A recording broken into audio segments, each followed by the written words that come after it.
4 రాష్ట్రాల్లో రాజ్యసభ ఉప ఎన్నికలకు షెడ్యూల్ విడుదలైంది. ఇందుకు సంబంధించి డిసెంబర్ 3న నోటిఫికేషన్ విడుదల చేయనున్నారు. డిసెంబర్ 20న ఉదయం 9 నుంచి సాయంత్రం 4 గంటల వరకు పోలింగ్ అయితే జరగనుంది. అదే రోజు సాయంత్రం 5 గంటలకు ఓట్లు లెక్కిస్తారు. ఏపీ నుంచి 3 రాజ్యసభ స్థానాలు ఖాళీ అయ్యాయి. మోపిదేవి వెంకటరమణ, బీద మస్తాన్ రావు, ఆర్ కృష్ణయ్య రాజీనామాతో ఖాళీ ఏర్పడింది. ఈ 3 స్థానాలకు ఎన్నిక జరగనుంది. మరోవైపు ఒడిశా, బెంగాల్, హర్యానా నుంచి ఒక్కో రాజ్యసభ స్థానం ఖాళీగా ఉంది. నామినేషన్ల దాఖలకు డిసెంబర్ 10 ఆఖరు తేదీగా నిర్ణయించారు. డిసెంబర్ 11న నామినేషన్ల పరిశీలన చేస్తారు.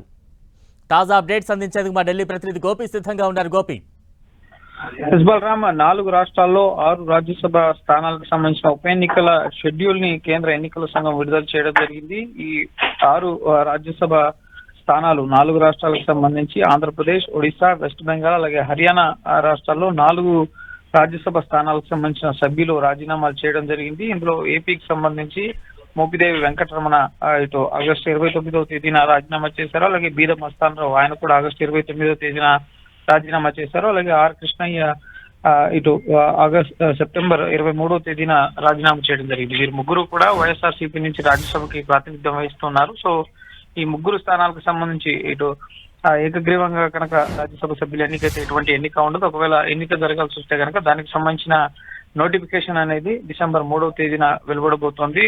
ముఖ్యంగా నామినేషన్ దాఖలు చేయడానికి ఆఖరి రోజు డిసెంబర్ 10వ తేదీ వరకు కూడా గడువు ఉంటుంది. అలాగే నామినేషన్ల పరిశీలన డిసెంబర్ 11, అలాగే నామినేషన్ల ఉపసంహరణకు సంబంధించి ఇటు డిసెంబర్ 13 వరకు సమయం ఇవ్వడం జరిగింది. ఇక డిసెంబర్ 20వ తేదీన ఎన్నిక అనేది జరుగుతుంది. ఉదయం 9 గంటల నుంచి సాయంత్రం 4 గంటల వరకు. అదే రోజు సాయంత్రం 5 గంటలకి ఫలితాల లెక్కింపు అనేది ఉంటుంది.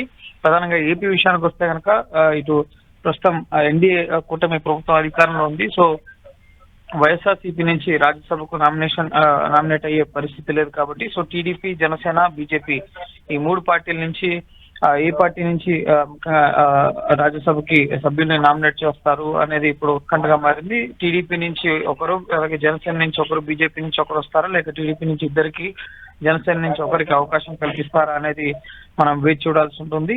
ఈ రోజు సాయంత్రం పవన్ కళ్యాణ్ రాజ్యసభ చైర్మన్ జగదీప్ ధన్కర్ కూడా కలవబోతున్నారు. సో రాజ్యసభకి నుంచి జనసేన పార్టీ నుంచి రాజ్యసభలో ఎటువంటి ప్రాతినిధ్యం లేదు కాబట్టి ఆంధ్రప్రదేశ్ నుంచి సో ఖచ్చితంగా జనసేన నుంచి ఒకరిని రాజ్యసభకి నామినేట్ చేసే అవకాశాలు ఉన్నాయి. ఇక టీడీపీ నుంచి కూడా ఇద్దరికి అవకాశం కల్పిస్తారా, లేక బీజేపీ, టీడీపీ నుంచి 3 పార్టీల నుంచి కూడా ముగ్గురిని ఇటు రాజ్యసభకి నామినేట్ చేస్తారా అనేది మనం వేచి చూడాల్సి ఉంటుంది. సో ఏకగ్రీవంగానే అభ్యర్థుల ఎంపిక అనేది ఉండే అవకాశం ఉంది ఆంధ్రప్రదేశ్ లో. మిగతా రాష్ట్రాలు ముఖ్యంగా హర్యానా, అలాగే ఇక్కడ ముఖ్యంగా ఇటు ఎన్డీఏ బీజేపీ ప్రభుత్వ అధికారంలోకి రావడం జరిగింది. సో బీజేపీ నుంచి అక్కడ అభ్యర్థి ఉండే అవకాశం కనిపిస్తుంది. వెస్ట్ బెంగాల్ నుంచి టీఎంసీ నుంచి రాజ్యసభకి నామినేట్ అయ్యే అవకాశం ఉంది. అలాగే ఒడిశా నుంచి బీజేపీ అభ్యర్థి రాజ్యసభకు నామినేట్ అయ్యే అవకాశం కనిపిస్తుంది.